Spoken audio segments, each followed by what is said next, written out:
어린이 윤석열과 어린이 이재명.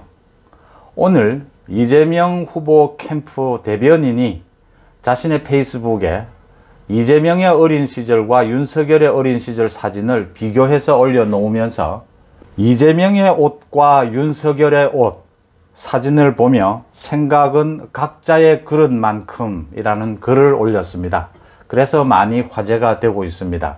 이걸 두고 SNS상에서는 찬반 많은 얘기가 나옵니다. 작업복 같은 옷을 입은 이재명에 대해서 짠하다라는 반응도 있었고, 또 감성팔이 하느냐라는 말도 있었고, 가난이면 선이고 부유하면 악이라는 이분법적인 시각을 보인 것이 아니냐, 이런 반응도 있었습니다.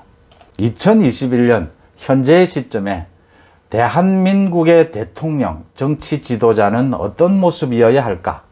어떤 모습을 국민들이 가장 많이 바라고 있을까? 내년 대선에서 우리나라가, 우리 국민들이 원하는 대통령은 어떤 모습일까 하는 부분을 생각해 봤습니다. 송은재TV 시작합니다. 구독, 좋아요 부탁드립니다. 그러니까 이 사진을 처음 이렇게 비교해서 자신의 페이스북에 올린 사람은 김주대 시인이라고 합니다. 김주대 시인이 이 사진을 올린 뒤에 어린 시절 이재명의 깨끗하지만 몸보다 훨씬 큰 옷에서 가난을 보았고, 윤석열의 딱 맞는 옷과 나비 넥타이에서 부유함을 보았다 라고 하면서, 가난한 사람들은 자식이 다 자라도록 오래오래 입으라고 큰 옷을 사서 입힌다. 미래의 가난까지 걱정할 수밖에 없는 이들의 아프고 아련한 마음을 윤석열이 알 리가 없다, 이렇게 했습니다. 김주대 시인이 어제 올린 이 사진을 오늘 윤석열 캠프의 이경 대변인이 자신의 페이스북에 그대로 가져오면서 이재명의 옷과 윤석열의 옷이라고 하면서 사진을 보며 생각은 각자의 그릇만큼이라는 글을 올렸습니다. 이재명 지사가 어린 시절을 어렵게 보냈다라는 것은 이재명 지사 자신의 입으로 많이 홍보를 하는 부분이죠. 또 윤석열 후보가 어린 시절 아버지가 대학 교수를 지냈으니까 다소 유복한 생활을 보냈다라는 부분도 잘 알려져 있습니다. 어린 시절을 가난하게 보낼 수도 있고 어린 시절을 부유하게 보낼 수도 있습니다. 그것을 선택할 수는 없습니다. 제가 머리가 없는 대머리가 제 선택이 아니듯이 어린 시절의 가난은 자신이 선택할 수 있는 것은 아닙니다. 정치 지도자의 개념에서, 리더십의 개념에서 핵심적인 것은 그 가난을 어떻게 극복하고 균형 잡힌 인격체로 성장해 왔느냐라고 하는 부분입니다. 어린 시절을 부유하게 보냈다고 하더라도 우리 사회가 안고 있는 많은 가난, 빈부격차, 이런 부분들에 대해서 자신이 얼마나 고통스럽게 고뇌하면서 또 균형 잡힌 인격체로 성장해 왔느냐 하는 부분이 리더십에서는 가장 중요할 겁니다. 그동안 수많은 대통령을 겪어봤습니다. 정말 완력이 있고 정말 인격적으로 문제가 있지만 수단과 방법을 가리지 않고 어떤 일을 성취해내는 그 추진력 하나만 믿고 뽑은 대통령도 있고, 극렬 지지층들이 앞장서서 대통령이 되겠다는 생각도 없었고 대통령이 되겠다는 준비도 하지 않은 사람을 대통령으로 뽑는 그런 경우도 있었습니다. 대개 많은 사람들의 평가는 합격점을 주기에는 굉장히 좀 어렵다라고 하는 평가들이 많습니다. 그러면서 언제나 지적하는 것이 좀 균형 잡힌 인격, 어느 정도 교양을 갖추고 합리적인 판단을 하도록 훈련되어진 사람, 이제 우리나라도 그런 사람을 정치 지도자로 뽑을 수 있는 그런 시기가 되지 않았느냐.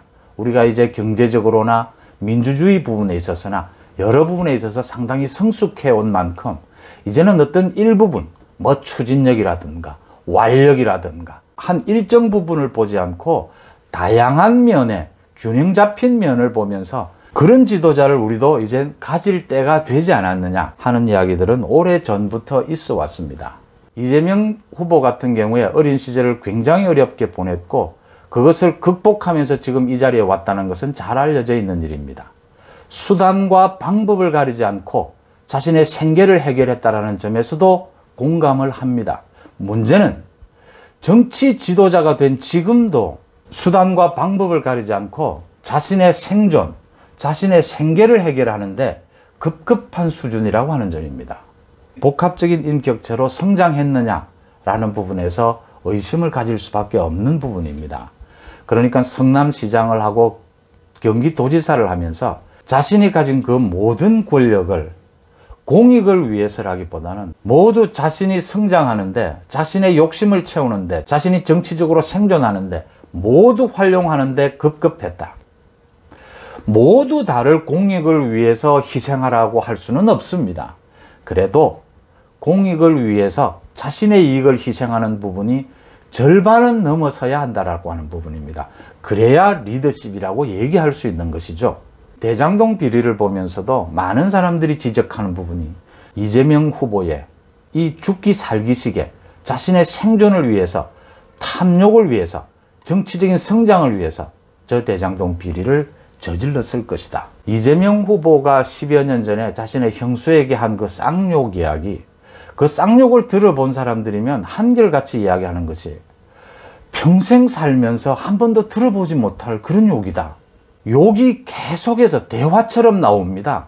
그게 일반적인 사람은 할 수 없는 일이거든요. 이게 이재명 후보가 사과를 한다라고 해서, 깊이 뉘우친다라고 해서 이게 해결될 수 있는 부분이냐?